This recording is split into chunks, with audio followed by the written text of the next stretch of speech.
मोदी सरकार के 7 वर्ष पूरे हो गए। 7 सालों से चौपट सरकार, 7 सालों से बेरोजगारी अपरंपार, 7 सालों से कमर तोड़ महंगाई की मार, 7 सालों से लगातार गरीब की जिंदगी पर वार, 7 सालों से धरती पुत्र किसान पर सत्ता का प्रहार, 7 सालों में अर्थव्यवस्था का कर दिया बंटाधार, और 7 सालों बाद सीमा पर अभी भी बाकी है प्रतिकार। इसीलिए मोदी सरकार 7 साल पूरा होने पर हम कहेंगे कि मोदी सरकार देश के लिए हानिकारक है। साथियों, 7 सालों में हमने क्या खोया, क्या पाया? हमने खोई लोकतंत्र की गरिमाएं, संवैधानिक संस्थाएं, शासन की मर्यादाएं, प्रधानमंत्री की संवेदनाएं और दर्द बांटने व वचन निभाने की मान्यताएं। हमने खोई इंसानियत और मानवता, हमने खोई अपनी आत्मनिर्भरता, हमने खोया वैश्विक मान, और बेरहम शासक ने खोया जनता का विश्वास और सम्मान। पर फिर भी वो कहते हैं केवल मैं ही महान। 7 साल में हमने वो सब खोया जो सबसे न्यारा है। हमने खोए बहुत ही प्यारे दिल के टुकड़े, लाखों अपने। हमने खोए युवाओं के सपने, हमने खोया करोड़ों रोजगारों का आगाज, हमने खोया करोड़ों किसानों की दुगनी आय का ख्वाब, हमने खोया गरीबी से उबर अच्छे दिन के सपनों का आकार, और हमने खोए महिलाओं और दलितों के अधिकार। पर 7 साल में क्या पाया? सिर्फ नफरत और बंटवारे का साया, सिर्फ झूठी नोटबंदी और जीएसटी की माया, सिर्फ फरेब और जुमलों की छाया, और रक्षक की ही भक्षक बनी काया। पर क्या गंगा मैया में बहती हजारों लाशें, उन्नाव, प्रयागराज और कानपुर में मिट्टी के तले दबी सांसें, सरयू तट पर उतारी जा रही लाल चुन्नियां, शमशान घाट की नई चुनी ऊंची ऊंची दीवारों के पीछे दहकती आग की चिमनियां, क्या यह सब मेरी भारत मां की संस्कृति और संस्कार हो सकते हैं? नहीं, कभी नहीं।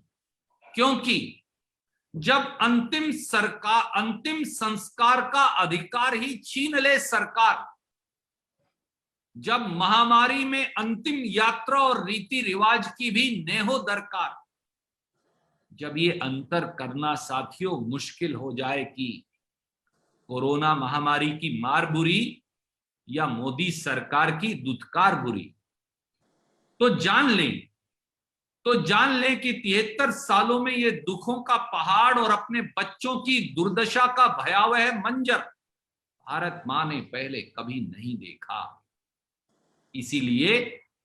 इसीलिए हमने कहा 7 साल पूरे होने पर मोदी सरकार देश के लिए हानिकारक है। आज 7 साल हो गए देश को एक नाकाम, नाकारा और नासमझ सरकार का बोझ ढोते हुए। मेरा देश भुगत रहा है क्योंकि आर्थिक मंदी के काले बादल चारों ओर मंडरा रहे हैं। जीडीपी की दर -8% हो गई, और प्रति व्यक्ति आय में दुनिया में पहली बार 73 साल में पहली बार भारत अब बांग्लादेश के भी पीछे चला गया। मेरा देश भुगत रहा है क्योंकि 7 साल में बेरोजगारी डबल डिजिट का आंकड़ा पार कर 11.3% हो गई। पिछले एक साल में 12 करोड़ 20 लाख लोगों की रोजी रोटी चली गई। अकेले अप्रैल 2021 में 74 लाख लोगों ने रोजगार खो दिया। मेरा देश भुगत रहा है क्योंकि महामारी, महंगाई और मोदी सरकार तीनों ही देशवासियों के दुश्मन बने बैठे। कई प्रांतों में पेट्रोल 100 रुपया और सरसों का तेल 200 रुपया पार कर चुका है। रसोई गैस का सिलेंडर भी 800 पार पहुंच गया। खाना पकाने के तेलों की कीमतों में लगी आग ने हर गृहिणी के बजट को तहस नहस कर दिया। मेरा देश भुगत रहा है क्योंकि मोदी सरकार धरती पुत्र किसानों की अगली फसल और नस्ल दोनों छीनकर अपने चंद पूंजीपति मित्रों की थाली में डालना चाहती है। कभी उन पर लाठी डंडे बरसवाती है तो कभी उनकी राहों में कील कांटे बिछाती है। 3 काले कानूनों के माध्यम से किसानों की रोजी रोटी छीन लेना चाहती है। 7 साल से मेरा देश भुगत रहा है क्योंकि मोदी सरकार ने गरीबी पर नहीं, गरीबों पर वार किया है।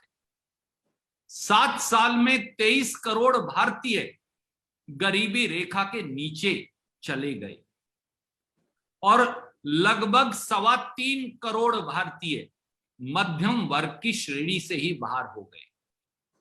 7 साल में मेरा देश भुगत रहा है क्योंकि कोरोना महामारी के बीच लाखों जिंदगियां सिसक सिसक कर दम तोड़ रही हैं। शमशान और कब्रिस्तान अटे पड़े हैं। ना ऑक्सीजन है, ना जीवन रक्षक दवाएं, ना वेंटिलेटर है, ना आईसीयू, ना वैक्सीनेशन, और मोदी सरकार पूरी तरह से गुमशुदा है। 7 साल से मेरा देश भुगत रहा है क्योंकि चीन को लाल आंख दिखाना तो दूर, मोदी सरकार आज चीन द्वारा किए गए भारतीय सीमा पर अतिक्रमण से चीन को खदेड़ नहीं पाई। यह 73 साल में देश की सबसे कमजोर सरकार साबित हुई है। साफ है साथियों कि देश 7 सालों की मोदी सरकार की निर्मित बदहाली को भुगत रहा है। आदरणीय साथी, देश के विकास का पहिया तो ट्रैक से मोदी सरकार ने उतार दिया है और उसका दर्द, उसकी असहाय पीड़ा, उसकी मोदी निर्मित तकलीफ आज पूरा देश भुगत रहा है। वो चाहे आपका और मेरा रोजमर्रा का बजट हो, चाहे वो 200 रुपया लीटर का सरसों का तेल हो और लगभग 100 रुपया का पेट्रोल हो, चाहे वो 800 रुपया से अधिक का गैस का सिलेंडर हो, चाहे वो मसूर दाल, चना दाल और अन्य खाद्यान्नों के आसमान छूते कीमतें हो, चाहे आए दिन सिसक सिसक कर देश की लाखों जाती जिंदगियां हो कोरोना महामारी के बीच, चाहे वो आज जब हिंदी पत्रकारिता दिवस है तो पत्रकारिता और संविधान का गला घोटने की कवायद हो, चाहे वो संवैधानिक संस्थाओं को और उनकी शुचिता को तार तार करना हो। सच्चाई ये है कि आप हर पहलू उठा लीजिए। आज 7 साल पूरे हो गए तो हिसाब करने का और जवाब मांगने का समय आया है। आज 7 साल के बाद देश मोदी निर्मित आपदा से भुगत रहा है। इस बार भी नतीजे यही निकले। विधानसभा में भी कांग्रेस पार्टी को कई जगह हमें भी शिकस्त का सामना करना पड़ा, पर आप देश के एक कोने से दूसरे कोने तक शुरू कर लीजिए। केरल के अंदर भारतीय जनता पार्टी का सुपड़ा साफ हो गया। तमिलनाडु के चुनाव में भारतीय जनता पार्टी और उनके अलाइज का सुपड़ा साफ हो गया। पुडुचेरी के चुनाव में उनके अलाइज जरूर जीते जो कांग्रेस पार्टी से अपहरण कर लेकर गए हुए व्यक्ति हैं।